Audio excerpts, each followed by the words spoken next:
बेटा ये question JEE means 2021 का पूछा हुआ क्वेश्चन है ये। अब इस क्वेश्चन को हम लोग कैसे सॉल्व करते हैं एक बार यहाँ पे देखते हैं। अगर आप देखो तो यहाँ पे आपको क्या क्या गिवन है, sine theta plus cos theta की वैल्यू 1/2 ये आपको गिवन है। और आपसे पूछा क्या गया है, आपसे पूछा गया है sine 2 theta, sine cos 4 theta और साइन 6 थीटा। अब इसको निकालने के तरीके तो इस क्वेश्चन को कम से कम दो तरीके से तो सॉल्व किया जा सकता है, लेकिन हम लोग जो देखते हैं कौन सी अप्रोच यहाँ पे आगे बढ़ाते हैं। अगर हम यहाँ पर अगर इसको सिंप्लीफाई कर दें तो अगर इसको होल स्क्वायर करें तो ये क्या बन जाएगा, sine square theta plus cos square theta plus 2 sine theta into cos theta equal to 1/4। Sine square theta plus cos square theta एक आइडेंटिटी है, सबको पता है इसकी वैल्यू कितनी होती है 1। और 2 sine theta into cos theta ये क्या बन गया, साइन 2 थीटा का फॉर्मूला हो गया। मैं बार बार कहता हूँ ट्रिग्नोमेट्री के फॉर्मूले आपको मेमोराइज होने चाहिए। तो यहां से साइन 2 थीटा की वैल्यू क्या निकल के आ गई, -3/4। तो साइन 2 थीटा तो हम लोग यहाँ पे यूज कर लेंगे। हमको और क्या क्या चाहिए, अगर हम बात करें तो हमको अभी यहाँ पर कॉस 4 थीटा की वैल्यू चाहिए, साइन 6 थीटा की वैल्यू चाहिए। अब कॉस 4 थीटा को निकालने का तरीका क्या हो सकता है, कॉस 4 थीटा को हम लोग लिख सकते हैं 1 - 2 sign square theta, sine square 2 theta, half angle formula. तो अब साइन स्क्वायर 2 थीटा की वैल्यू हम लोग यहां से डाल दें, ये कितना आएगा 9/16। तो ये कितना आ गया 16 - 18/16, मतलब -1/8 आ गया कॉस 4 थीटा की वैल्यू। अब हमको चाहिए साइन 6 थीटा। तो साइन 6 थीटा के लिए अगर हम बात करें तो साइन 3 थीटा का फॉर्मूला याद है क्या होता है, 3 sine theta -4 sine cube theta.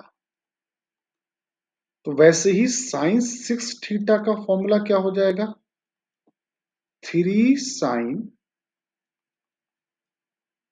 2 theta -4 sine cube 2 theta.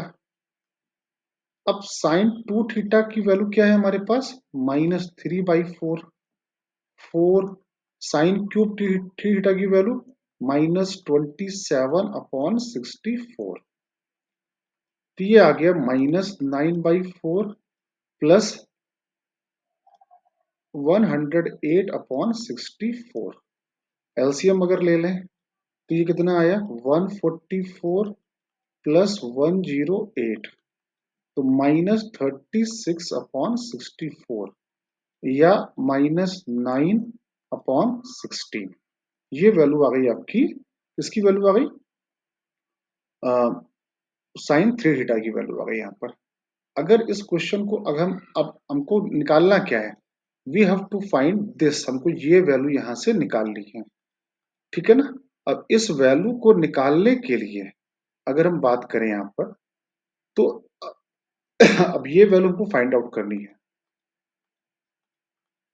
तो ये वैल्यू फाइंड आउट करने के लिए हमको क्या करना है, 16 ब्रैकेट लगा हुआ है sine 2 theta plus cos 4 theta plus sine 6 theta की ये वैल्यू यहाँ पे सब्स्टिट्यूट कर दो, जो वैल्यू हमने यहाँ पर निकाली है। तो हमने क्या क्या वैल्यू फाइंड आउट की है, 16 साइन 2 थीटा की वैल्यू -3/4, कॉस 4 थीटा की वैल्यू -1/8, साइन 6 थीटा की वैल्यू -9/16। इनका एलसीएम ले लो, कितना आएगा 16। तो -12 आ गया, ये -2 आ गया, ये -9 आ गया, तो ये आ गया -23। This is the answer. अब ये क्वेश्चन 21 में पूछा गया था, ये क्वेश्चन डुएबल है। पेपर में एग्जामिनेशन में ये क्वेश्चन आपसे बनना ही चाहिए। अब इस क्वेश्चन का कॉन्सेप्ट की अगर बात करें तो एकदम फंडामेंटल 11th क्लास का एनसीईआरटी का कॉन्सेप्ट यूज हुआ है, और ये क्वेश्चन आपसे एग्जाम में बनना चाहिए, वो भी विद इन 1 मिनट के अंदर ये क्वेश्चन आपसे सॉल्व होना चाहिए। ये समझाने में लगा है 4-5 मिनट, लेकिन अगर आप करेंगे तो ये क्वेश्चन 1 मिनट के अंदर आपको एग्जाम में सॉल्व होना चाहिए। इसको दोबारा प्रैक्टिस करिए, फिर देखिए आपको समझ में आएगा ये क्वेश्चन।